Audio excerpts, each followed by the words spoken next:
What's up, Trios Tribe? Bringing you guys another top 16 decklist video. This time we have Top Cut events in Roanoke, Virginia, taking it this past Saturday as of uploading this video. It was cool. It was fun to watch. It was streamed. Our boys at Hyper Coliseum, Rio and TJ, were able to hold down the fort on the commentary desk while greatly run stream, really fun to watch. I hope you guys see it. Go check them out. Support the Hyper Coliseum. Love is always out there, man. But 256 players, and we wrote Galacti, but it is actually the Gammon loop engine.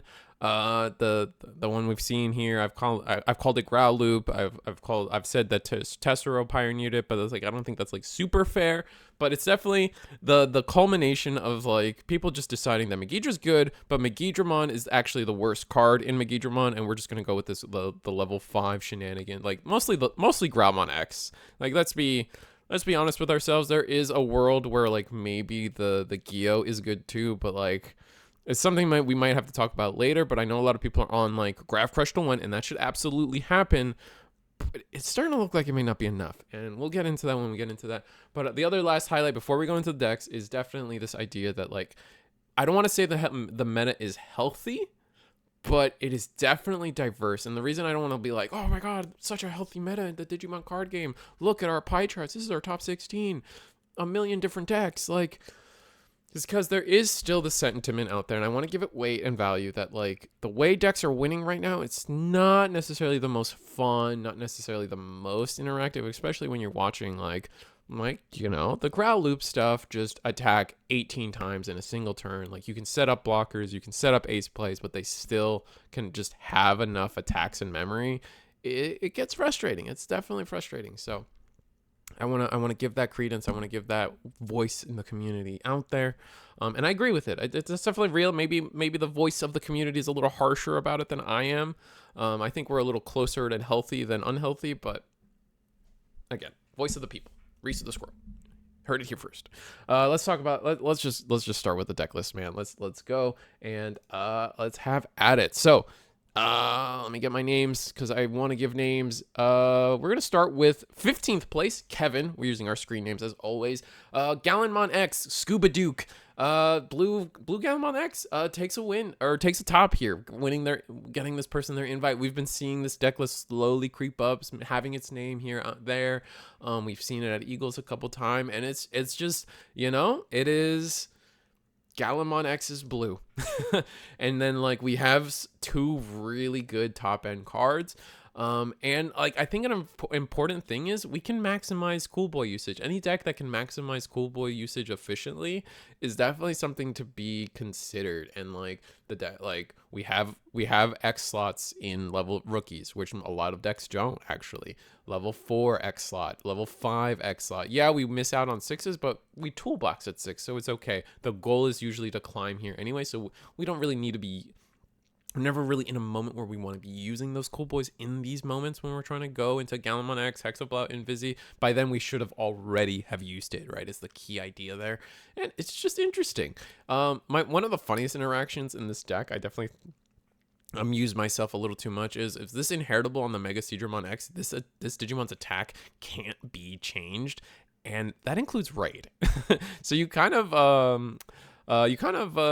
nullify your own level 7, but like it's not a big deal. It's just like a funny like anecdote, playing our one of Hammer Spark, Ice Wall, and then 3 Protoform, valuing the Protoform over X antibody when attacking kind of makes sense, since like we just kind of want to scale up, make our options, make our like in optimal stacks a little more efficient, right? Like we can go Protoform allows us to go into this Seedramon for 1, which is kind of nice. And then if we just have jamming, or we have like some good removal and Vizimon, it's just a good deck. It's a solid deck. It's good enough to top clearly. So in this world, like give it a try. Scuba Duke, Medieval Gallant, like have you. Congrats again, 15th place, Kevin. So good on you, man. And then here's another deck list that I don't think anyone was like, this was on nobody's bingo card. And I would like to include my personal Risu, the anecdote, that if this deck gets, I already hate floodgates. I already hate floodgates on terms of like boss monsters, Red Purple Imperial. We hate Mirage. We hate Medieval.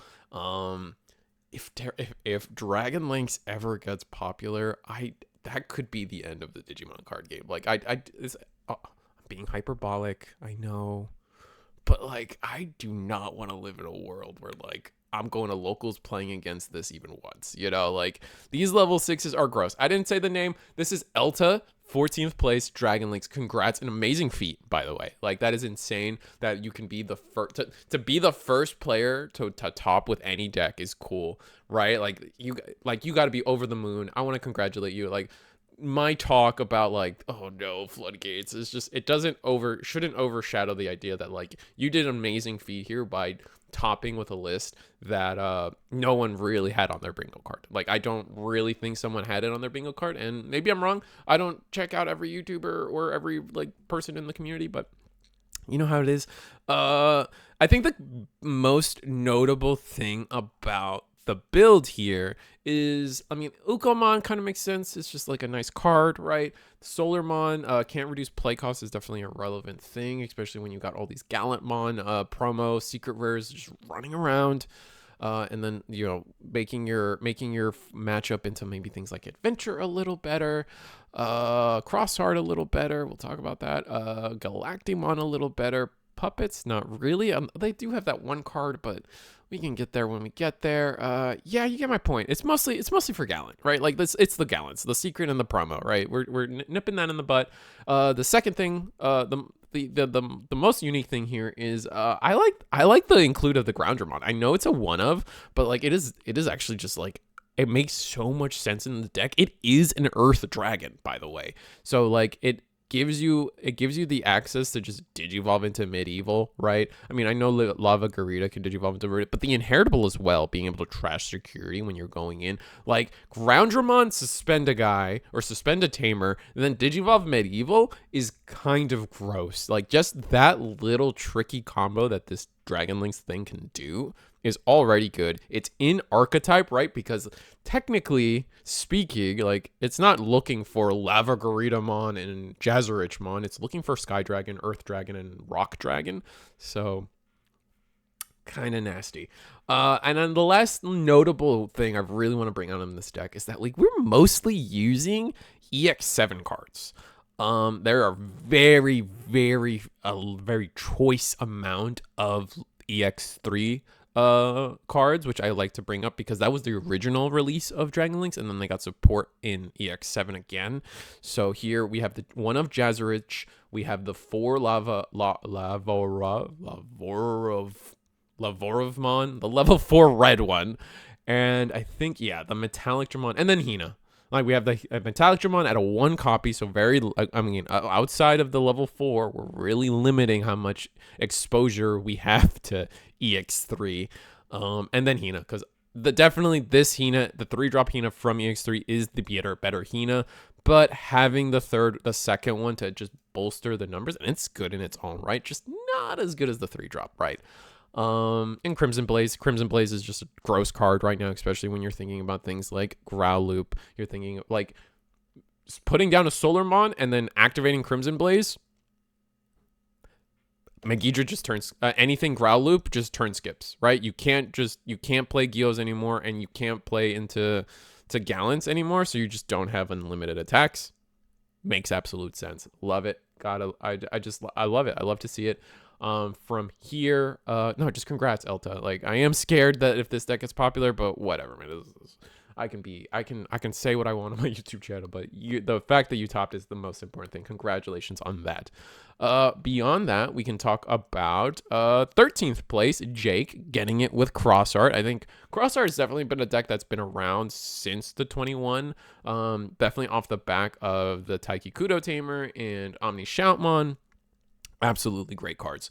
Definitely changed how people look at the deck. I think even the Shoutmon gets used, the 21 Shoutmon gets used. So there's just a lot of things, and 19 is the bulk of it, right?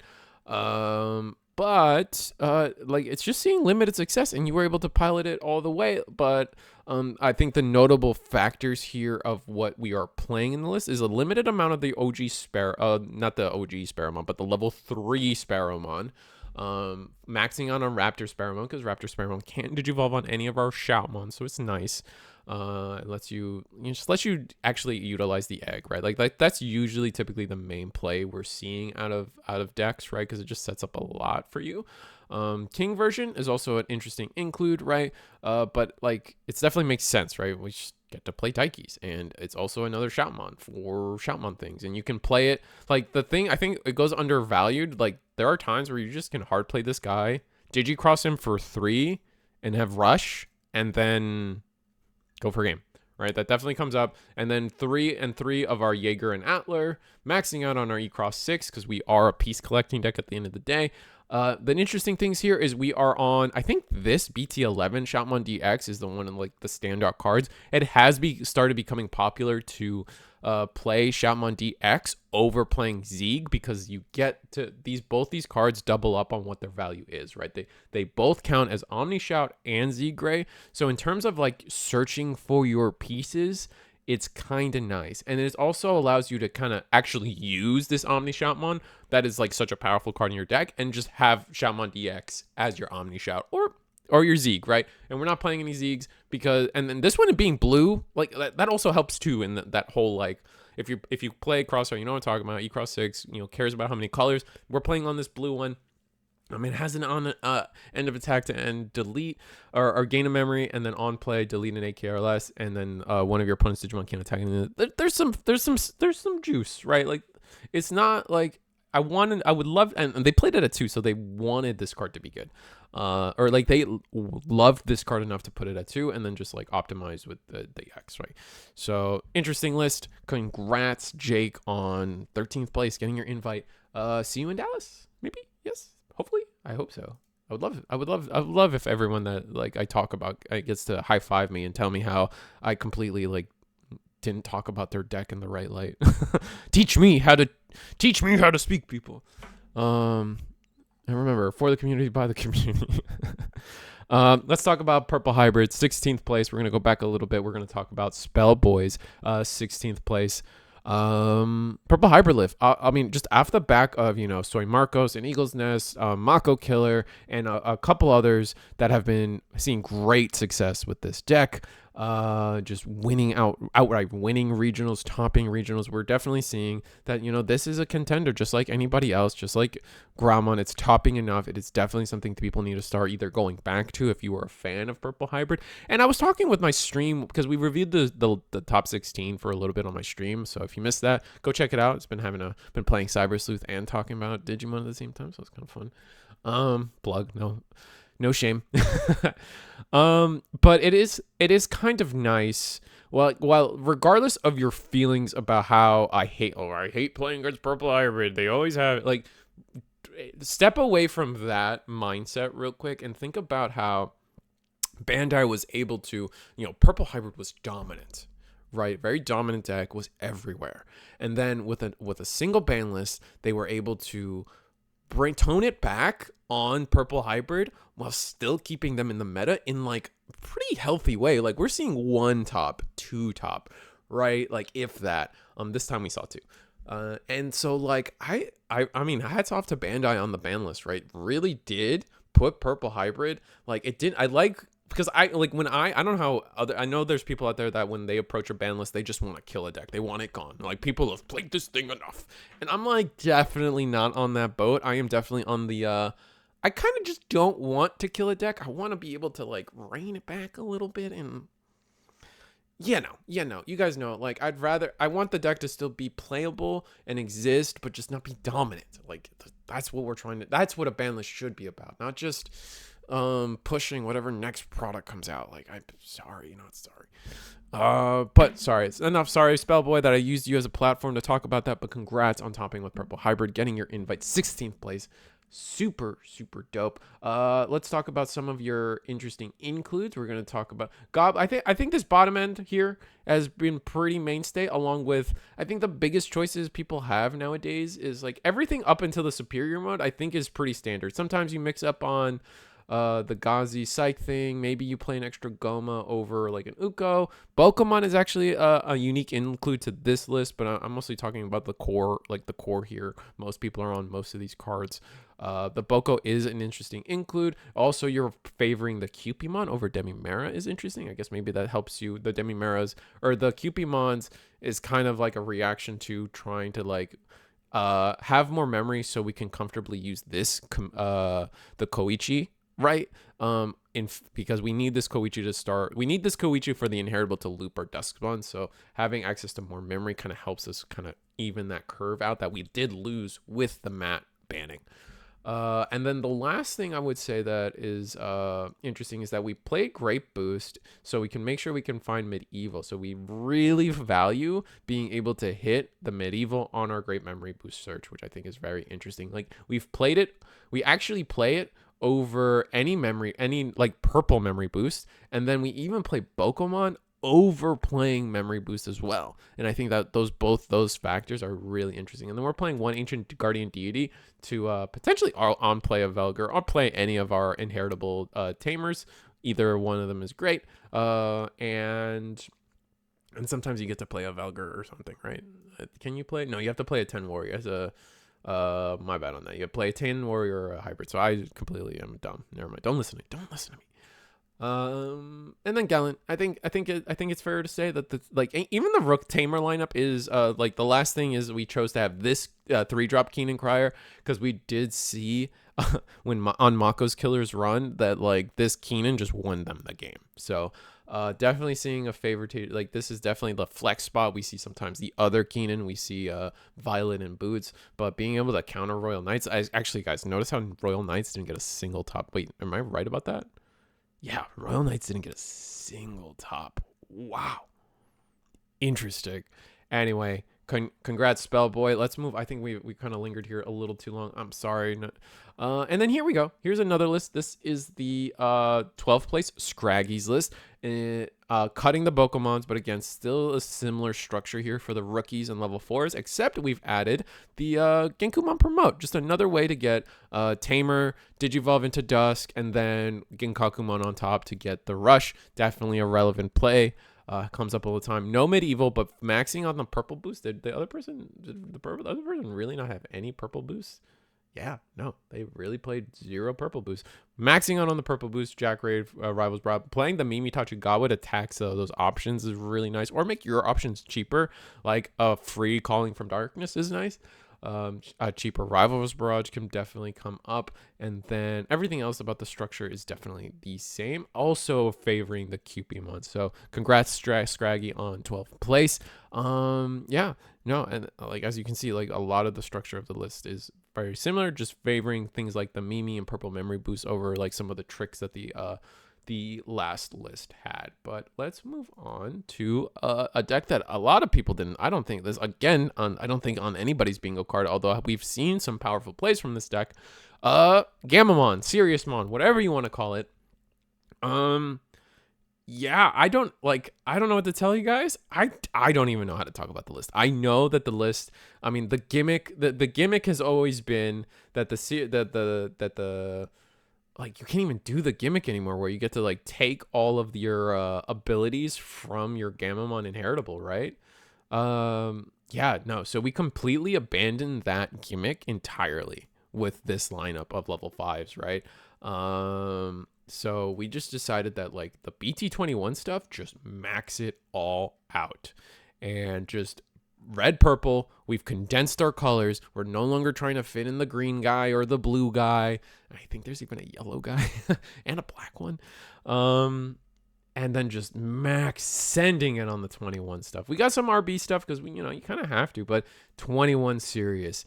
Archerist level 6 because we do want to have the potential to go into Proximamon Omnimon X Antibody, Regulus. I definitely see people adopting this version, because just abandoning the main gimmick of the Chrono Weiss level 5, just gaining all these abilities. Like, the deck can go wide. Like, there are so many routes for this deck to just go wide, loop Bokomons, and just go sicko mode on the board, and just have protection because this guy's stupid, have protection because this guy's inheritable is stupid. Like, it gets so gross. And like, honestly, some of these cards are really powerful. Sirius is really strong. The Strongest of Brothers is really strong. This new hero, we see it as a mainstay in heroes for hero slop for a reason. Yeah, man, like, if you guys haven't picked up Gammon recently, like, definitely try this version out, where you're no longer tied to the gain all the abilities of all your Gammon ideology, because definitely there's just something to be had here. And clearly 11th place, Supreme Kai. I don't think I said your name, I'm sorry. But yeah, Gammon, I just don't know what else to say about this list. I'm not experienced with it. No one around me really plays it or play tests it at all. And especially this idea, like I said, the idea of completely abandoning the original concept, which was that the adopting of your inheritables in a more advanced way, right? I don't think it's really been seen. And I think that's part of what came from the success of this list. So congrats, dude. Again, similar to the Dragon Links player. Just an amazing feat. Congrats on that. You deserve it. And then we get to watch a Galacti. Then we get to talk about 10th place. A Galactimon player. Rawlade. I don't know what else to tell you. It's Galacti.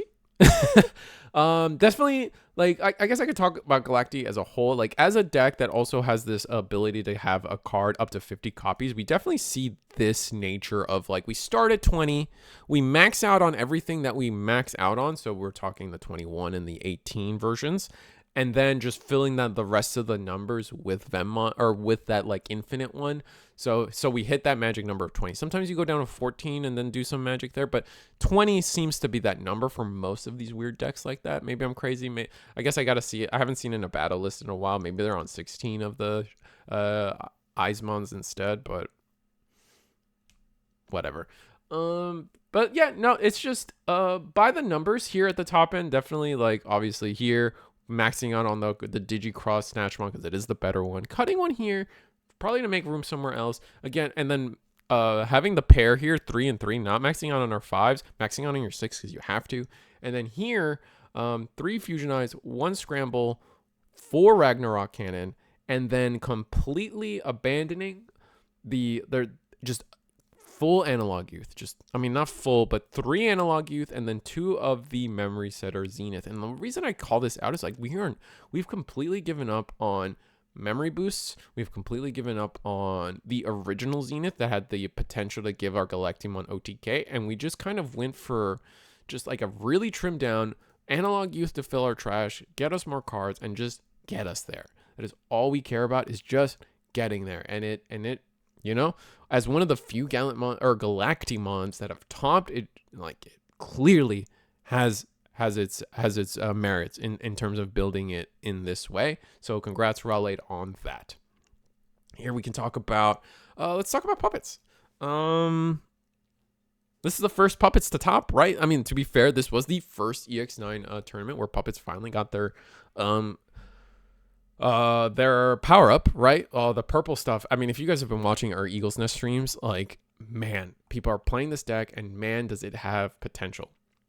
The list has to get refined, but definitely, like, the key things here. Namekamon helps us avoid getting Digivolved. Promo Shushumonn. If you don't have this card and you want to play puppets, get this card. I imagine it's still cheap, but, like, you guys get it when it comes to promos. Get this card. This card, in combination with the Karakurumon, is everything in the deck right now. Like, these two combined completely have made the deck, like, into the powerhouse that it is, and something to be feared. Everything else kind of is in servitude to these two cards. Like, being able to facilitate these two cards is just that. Like, everything just comes off of these two, and I cannot express that enough. So please get the promo while you can, while it's cheap. There's a winner version and a non-winner version. You don't need the winner version if you just want to play puppets. Kagumon is an amazing boss monster. Being able to recycle from the trash is something the deck has been dying for a long time. You just oftentimes the weaknesses of puppets was you just run out of level 3s and things to play in your hand. So Kaguya being able to start using that trash, or Hanimon to actually just recover a piece and keep you going is just amazing. I think the big thing here notably, and then the Tamer is good on its own as well.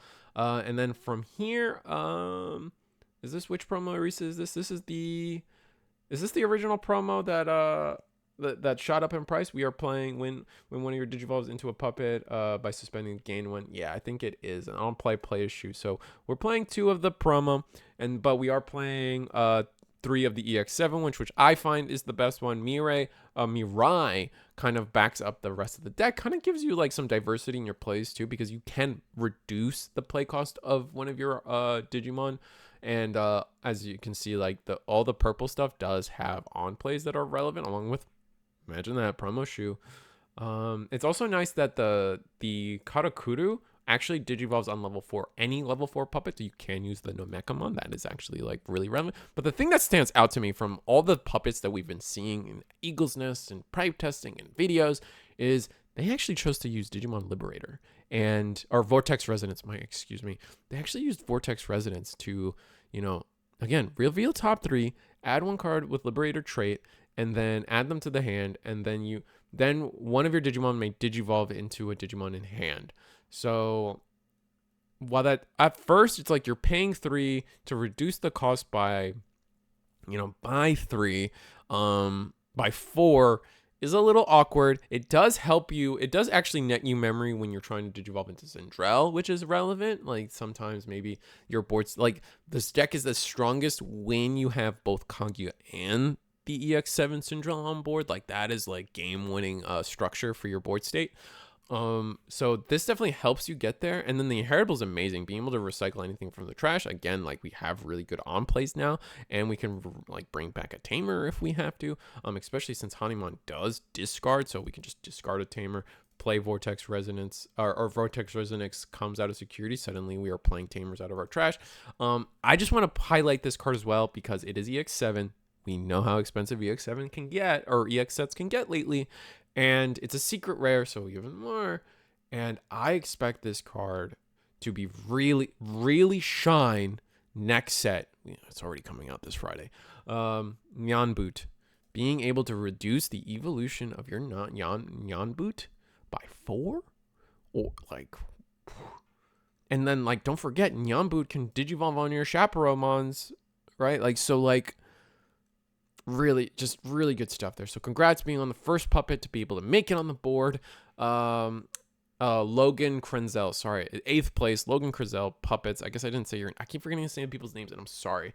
But congrats, Logan, on that. I do have to get a move on because I just got so much to list. And another deck that I don't think this list is insane, man. I was talking again. We reviewed the list earlier in the week, or on I think it was Saturday night. We reviewed the list on stream live while I was playing Cyber Sleuth, and this deck is disgusting. We do not look at these. We do not care about breaking. Like we did not. Like look at this, 12 rookies. But like, oh, that's a normal amount of rookies. No, it's not, because it's Jeson. 4 of those are Blancs. And then on top of that, so 8 rookies that we can digivolve into. 5 level 4s. Risu, that's not as bad as you said. One of them is a CL. So 4 Bauhucks that we can actually digivolve into. And then 4 level 5s. And then 17 level 6s. We were basically playing Megazoo. Insanity. And, I mean, I'm in awe. Don't get me wrong, like oh, this list just, like I'm in awe. You achieved something amazing, and I'm sorry, Sanshiro. That's how we're gonna say it. That's what we're gonna do. Sorry, Sanshiro, insane. And then on top of that, 5 level 7s, and then it doesn't stop. 3 Crimson Blaze, which makes sense. 4 Analog Youth. Is there any option here in a Jeson deck that you think might be missing? If you said from Master to Disciple, you'd be right. It's insane. It's so crazy. But they were able to pull it off, and that is so cool. Jesmon's a good deck. Like, I mean, we've seen it. If they can establish the Genkumon X gross wide board, like, not a lot of decks can deal with them. And so being able to see that, being able to do that and do it consistently is definitely something that was on this person's game plan and game list, and they achieved it. And they were able to get 7th place. Congrats to them. See you in Dallas. And I wonder what you try to innovate if you do go. Time to talk about Phoenixmon. This is 5th place. This is 5th place. Oh, man. So this is 5th place. McCare. For the rest of the video, I'm going to call them Michael because it's a weird name, Michael. I'm sorry. How do I word this? Phoenix is good, but I kind of want to gush that this isn't like, oh, man. Like, how do I word this? With a meme. Of course with a meme. Like, it's such a cool feeling to have pride in somebody else. It's too bad it's overshadowed by this overwhelming rate. No, I'm joking. No, dude, like, so Michael, like, I swear to God, I was probably one of this guy's first games of Digimon. Like, showed up to the shop playing Jeson and, like, you know, teaching them how to order win digivolving effects, right? And just like, and here we are, right? So just like, I just have this like overwhelming pride to have been like part of that person's like early progression in this game. And now they're top 8ing 5th place with a deck they love to play. And I have nothing but pride, like I said, just like Vegeta would. No, playing we're calling it I'm calling it McNuggets. It's the start of the Growlmon talk, right? Growlmon X antibody is definitely the linchpin here. Notably speaking, again, like, we want to talk about the ban list structure, right? And we want to talk about Gravity Crush, no Grav Crush in a 5th place list. Rush Geo, no Rush Geo in a 5th place list. Growlmon X antibody. Hate to say it, but it might have to be another level 4 on the ban list. Maybe. I'm putting the energy out there. We have some data to prove it. That's all I'm saying. But I think the most interesting, I think we've seen this deck list before in terms of like other places. So I won't go into the specifics too much. There are some clear like insights. Like, we're looking at this Guillaumon that actually can just warp into a Gallantmon. The inheritable to draw a card when opponent's Digimon is deleted is kind of relevant because you are deleting stuff. But the biggest thing I want to talk about is definitely the Oryumon or Ryukin package.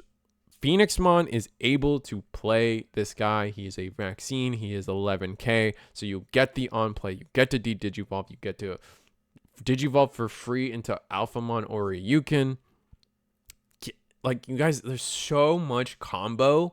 Once you've made it to Phoenixmon X and you swing, end of attack, trigger all of your on deletions that gain a memory. Delete a Digimon, gain a memory. Delete a Digimon, gain a memory. Another gain a memory when you attack. This deck prints a lot of memory. It is gross. But then on top of that, once you've printed all that memory, you have so much combo potential. It is disgusting. And it actually can use Growlmon X, which is something that Megidramon doesn't really use optimally, in the sense that, like, usually, like, they kind of need that Growlmon or Growl to attack to get them into Megidramon and swinging. Whereas Phoenixmon has Blitz, so we avoid that issue. We go Growlmon X, we avoid the issue, and then we just go straight Phoenix, Blitz, and then start printing memory. And then once we're there, we can play Garudamon X antibody, give ourselves Rush, Digivolve into a Gallant if we need to for 4 memory. And then do an Aura you can play or something. Like, it gets so gross. Like, we can just hard play the Gallant, delete our own Phoenix. The promo Gallant into deleting our own Phoenixmon X antibody is still the most disgusting thing about the deck. So congrats, Michael. We do have one more to talk about. So as I gushed over your success and my personal investment in you as a player, we're gonna have to move on. I'm sorry, it pains me. But let's talk about 4th place, because he wasn't the only Phoenixmon McNuggets player to actually make it to the top. Definitely a different structure. Also, we are actually also seeing the starter deck Guillaumon make an appearance here, but we are doing some difference. We are attempting some differences. So we are looking at Guillaumon Rush for that potential. We are looking at playing an actual Phoenixmon, because we have decided to not go the Alphamon or you can top end engine, which was, you know, so disgusting. But now we are including the Graph Crush at 2, which I'm sorry to say, if there's a ban list, I don't think Graph Crush is going to 0. The protoform, like, I didn't talk about it in the other day. Actually trying to find room for 1 Calling of Darkness is really interesting. I guess I imagine it's like because we want just like a little touch more consistency and trying to pick back up Groundmon X Antibody, because there is I don't think you can pick up you can pick up any red card. Like the red vaccine thing might be an issue. Like I think that's the sorry, this doesn't pick up vaccine. It picks up beast, which does include the this guy, because he's a beast dragon. Or is that how it works? I imagine that's how it works. In one of its traits, yeah. I think that works just fine. Anyway, moving on. No, this was, I didn't even say the name. This is an Eagle's Nest regular Keikaku. So congrats to them making 4th place. You know, kind of proving, another proof that maybe if you're trying to get competitive this game, Eagle's Nest is a great place to start. Definitely a great, like a powerful steam there. We're making champions every day at Eagle's Nest, and I don't think I'm overselling when I say that. Like we've got some receipts at this point. Maybe I shouldn't say we. That might be the overstatement. I just show up and let people watch. But anyway, now it's the start of the Megidramon stuff. So let's go down. Well, there's only 2, which is great for my sanity. Another Michael. So Michael A, 9th place Megidramon. Actually on the full Megidramon. Not much to say. 3 Graph Crush, 1 Jack Raid, Calling. Demonic Disaster is definitely getting more popular. And also playing the Digimon I designed, definitely a card that's fallen out of favor in standard Megidramon list, but actually running it here in our 9th place list. Offense training to actually try to maybe find these Graph Crushes to Purple Memory Boost, because at the end of the day, we're trying to find Growl X, and we're trying to find Arlo pieces, right? So not much to say. I don't think there's any standout card. Actually, the adaptation of starting to use this Groundmon to get an extra security attack +1, so we can start. So we can actually, this version actually, because of that, can pivot into that Groundmon X Antibody world where we are swinging, deleting, and just kind of playing in that champion rush style that the winning place kind of has done. Here's what we're going to talk about, but we're going to move on. We're going to talk about, this is 3rd place Megidra's Gambit, and we're even more traditional still, actually still on the Sec +1 Groundmon, funny enough, but Skull Greymon definitely is the deck, like, because one of the issues we have in the champion rush version, the ground rush version of the deck, is that like establishing big level 6s can sometimes wall you out. Like, how do you answer a Hexablow, right? Like you just kind of fall flat on your face in those scenarios. But the Skull Greymon definitely just allows you to get just over that stuff. Gallantmons and 1 Leviamon is definitely the most standout thing, along with no red trainings to try to pick up Graph Crush, just trying to draw into them. But other than that, definitely definitely Megidramon. So congrats Gambit on being able to top. We've definitely seen this deck a bunch, so it's hard to keep making up reasons to talk about it further. But no, congratulations. And then we get to talk about Adventure, and I have a Risu's honorable mention because I watched the stream and I liked this player's list, and it was EX9. It was an EX9 variant, and I feel like people are going to be interested in looking at this list. They didn't top 16, but I imagine they probably got their invite. This is 17th place Tank's Adventure list, and I special requested it from the Eggman himself to get this list on here, and it was kind of easy since it was the 17th list, so it was kind of, but definitely playing a new take on Adventure, slightly new. It's definitely something that people wanted to try to see if they can get working, and this player did. All right, so let's talk, like, all this is standard. Definitely something we've seen off of the Hong list that actually won the Texas event. Very close to that, but once we start getting into the level 5s, we're kind of forced to pivot a little bit, right? because we actually are playing the Alterus mode, the Sagittarius mode from EX9, and the Alter S. And like, it's the dream wombo combo that a lot of people kind of wanted to see happen, and we got to see it a few times on stream. It was a great time actually adding an extra Greymon in variants to that Hong list. And also, like, I love this tamer. I think this tamer's so good. I I I wish, like, I wish I knew how, like, this tamer's just so good. Like, somehow it's not good enough, but every time it's one of those cards where it's like it probably isn't good enough, but man, when it works, man, when it works, it's so good. Like, being able to pick up all the Alter S's from your trash or any of your Greymon situations is good, or just the raw draw, and then turn stealing on your opponent's turn when you ace if you have the right set. Oh god, man, it's just so good.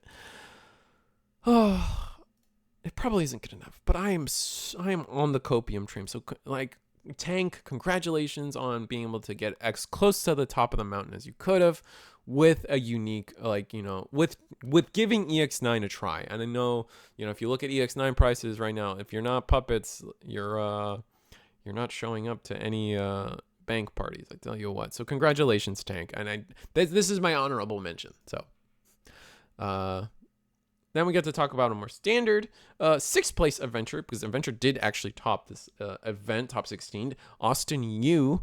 And playing, again, we're seeing it is definitely a slight, ever so slight variant of the Hong list that did win the Dallas regional, with the slight modification of adding, instead of the Palmon, I think Hong was on 3 pound, and we're just gonna add a psych.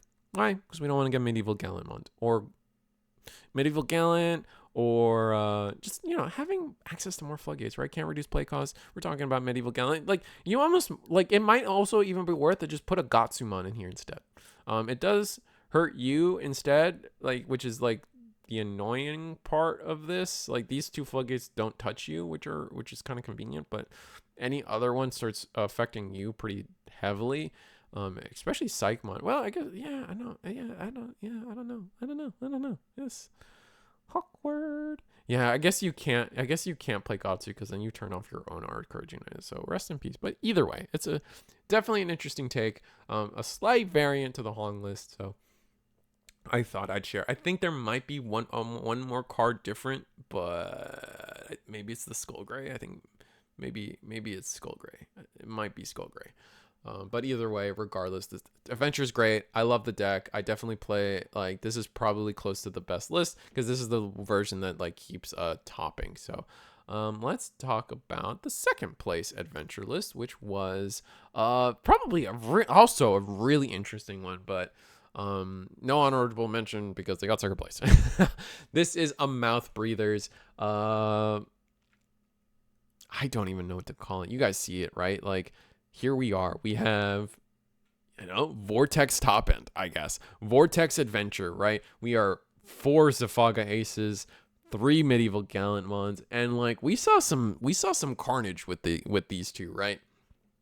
Actually, I think this takes more inspiration from the green adventure list that we saw top Oceania, and adding the Garudamon X, because it can digivolve into a Medieval Gallant. Medieval Gallant can ace into Safagamon.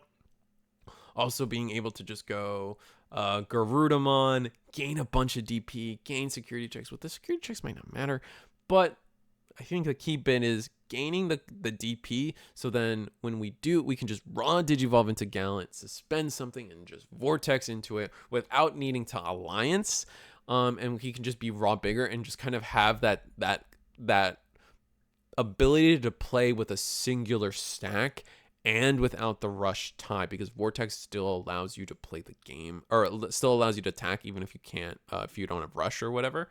So it kind of pulls the brakes on needing Matt on the board to get rush, and then we up our count of our memory gaining dual tamers, allowing us to just, play the game with more memory. And the only way I feel like this deck stumbles a little bit is no blocker Ty and Izzy, and I think that card is definitely really good. I love that card. I think that deck deserves to be in this list. And just the hard part is finding room, right? And then we actually are playing our variant of security bomb, which I would love to know what they decided to, why the Ikakumon over something like Gato or maybe Garu, or maybe just, you know, putting the tie in. I wonder, like, so being able to, like, so this fundamentally trash the top 2 Digivolution cards of one of your opponent's Digimon, then one of their Digimon with no Digivolution cards can't attack or block. So I just feel like, and we kind of saw it, like there was potential for there to be tech here for against like ground loops and stuff, maybe Royal Knights, but it just felt, I just feel like this card maybe underperformed. I would love to have this player just like maybe in the comment section or DM me or make their own video. If you made your own video, please link it in the comments below. Like, I'm not against any of that. Again, these deck lists are for the people by the people. So I would love to know the insight on Ikakumon, because I just felt like even on stream it just felt like it underperformed, and I can't imagine that it did much better throughout the day. Like, your Royal Knights, I guess maybe like really good into Royal Knights, but your Royal Knights matchup is already good. So maybe being able to strip ace targets, maybe able to, I just don't know. Or ace sources, right? But no, second place, congrats. This video is long enough already. Yeah, 45 minutes. I'm so sorry, chat. The things I do for making sure every top 16 list gets to get some word in, you know. But first place, tuberculosis. We saw the stream. They took it. This is the level 4 ground loop version. We are playing the EX3 Groundmon because it plays, guess what? Rush Geo. And just focusing on that. We called it Galacti on the website, but like, realistically speaking, you're almost never digivolving into any of these Galacti. You are always just hard playing them and just causing the board to crumble. Demonic Disaster, powerful card in this list, being able to delete, unsuspend, especially you get to delete and unsuspend, and maybe you do 4 checks with a single stack somehow if you're just that godlike. I mean, there's potential for OTK, right? Like, if you just have the memory, you go swing 2 checks, swing 2 checks, swing, unsuspend, swing 2 checks, and rush Geo for Gabe. Like, I mean, you guys can imagine the deck prints memory. The deck does so many attacks in a single turn that it's just difficult, man. You just can't get around it. The deck is strong. We can have a whole conversation. Maybe come to the stream and stop by if you want to talk about it. But I mean, Grav Crush is going to 1 just because, you know, Jack Raid, Hammer Spark, Hammer Spark, Blinding Ray. It's going to join the ranks, but I'm starting to think it's not enough. And I know a lot of Galacti players are going to be upset about it, but I don't think Ground X is the best deck in Galacti. It is definitely the best card in these engines, along with Rush Geo. I don't think Rush Geo is worth hitting. I don't know. It's a conversation for another time. Tuberculosis, congrats on your win in Dallas. I hope to see you in. Congrats on your win in Virginia, and I hope to see you in Dallas. I'm Risu the Squirrel. Like, share, subscribe, become a channel member. That'd be great. I would love that. And come stop by the streams, man. If you just come by. It's a great time. It's a good time. I hate my hair right now. I feel really, I hate it. But I guess I don't know. I'm fishing for compliments. Give me compliments. See you guys next time. I hope you have a good day, and I hope the video made your day better, because doing this makes my day better. I promise. Good night.